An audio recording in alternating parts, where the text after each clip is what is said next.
this is Jill Young, Dr. Young, and I'm going to go over some APA stuff today. I have had students contact me and not understand what they're doing wrong. I want to say right off the bat, I know some students use a program, and that's okay as long as it's right, but I'm not going to vouch for any other automatic software program. I'm going to go by, in this class I go by what South has provided, and they go by the actual APA manual. As far as I'm concerned, that's the bottom line. Or you could actually use the OWL at Purdue as well. It's a great site. And they follow the manual. But I'm going to go over some of the more common issues I see. Formatting your document in Word. Most students understand, how to do that. But make sure to go here and go over this part. It gives you the running title part. You need a running title. Page number should be on the right hand corner. Title should be in the middle. And the abstract should be on the next page. But this section is excellent for APA style. It should really have everything you ever need to format a proper paper. And you need to be checking it out, and you need to be going there and looking at it. You see here, there's the title. It tells you indent the first line. It tells you exactly how to do it. See this here? Right here? There's an in-text citation.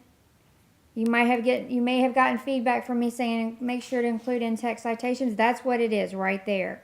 And I need those. If I don't see those, then I can't tell what, you'll give me a reference list at the end, but I have no idea what part of your paper is from what source unless you provide that for me in the paper near the sourced material. So make sure to do that. In-text citations. Right here. This is another section on it. Look at this. Here's the source in the reference list, and here it is inside the paper. That says, oh, there it is.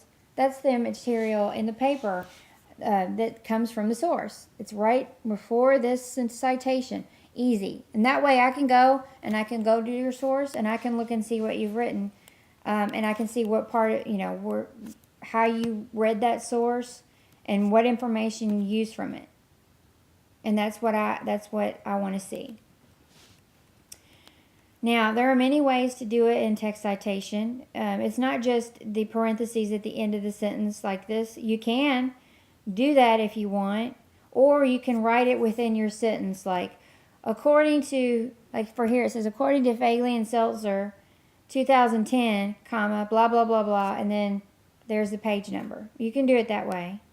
You can present it that way as well. It's fine with me. But this tells you everything you need to know about APA style. It also talks about quoting. You need to be paraphrasing your work and not just quoting your work. Most of you are pretty good at that. From what I've seen, I think that you just want to make sure that when you're quoting over 40 words, you need to do a block quotation. Most students don't, because I don't want to see a big block quotation and then a little bit of your words. That's not going to work either. If you quote most of your material, that tells me you can't write. So I don't want to see that either. I would use them sparingly for now until you get really good at using them and understand how to effectively use them. Really, that's probably the best thing to do.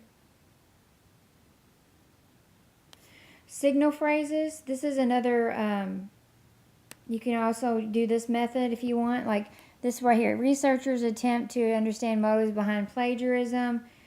Abernathy and Paget, 2010, discuss. Basically, that's another way of saying, okay, it's introducing that's basically can be used in place of a technical in-text citation.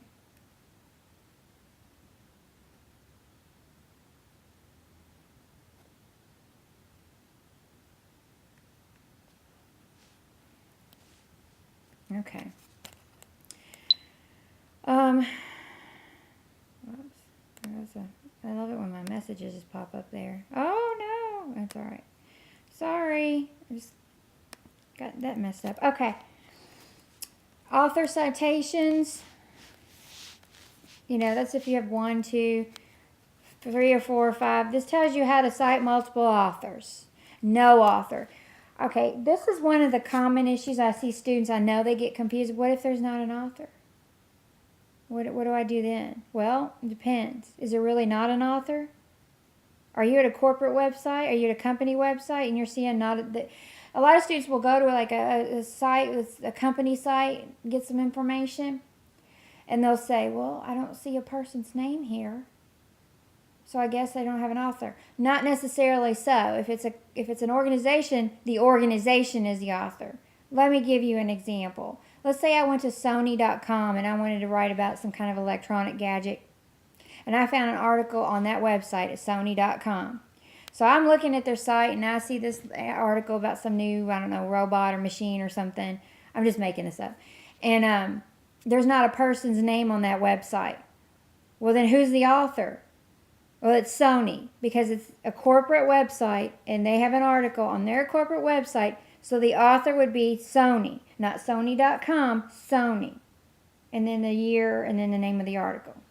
If there's truly not a company name, a person's name, no author, then you would cite it just like this. Here at the bottom. Here's the example. Title first, year, and then retrieved from. That's how you would cite it. And in the in-text citation, it would look like that. What I just at the title, comma, year, comma, there. And the paragraph number is fine. Now, if there's no date, you put N period, D period instead of the year.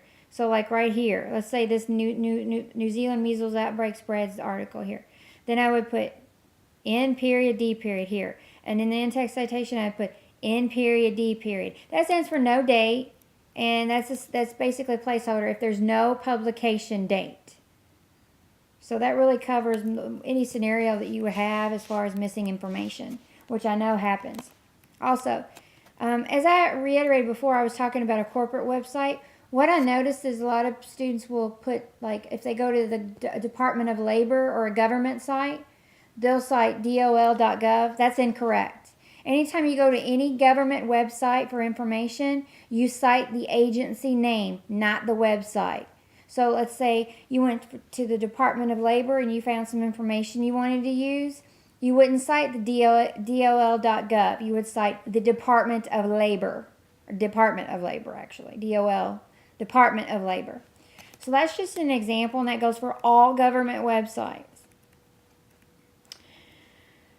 Let me see, what else?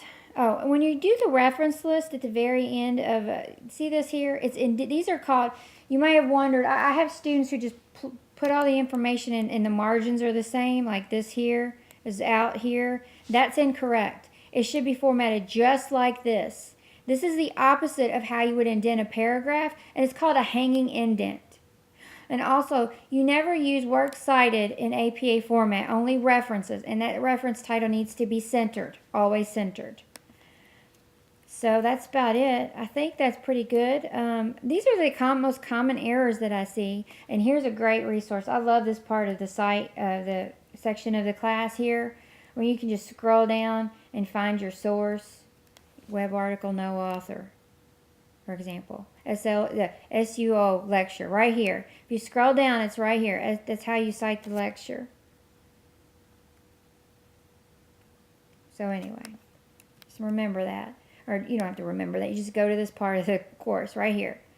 Remember, it's in the South University guidelines. Hold on. It's right here. South University Policies and Guidelines. That's what you click on first. Then you go to using APA standards in your coursework, and then it pops up. And then if you don't want to click on each link, just scroll down through it all, because it allows you to click on the links or just scroll down through the whole thing. So that's really all. Please use this resource. It's all there for you. It's all right there. You just have to use it. So if you have any questions or concerns, let me know, and I'll be happy to help you. And have a great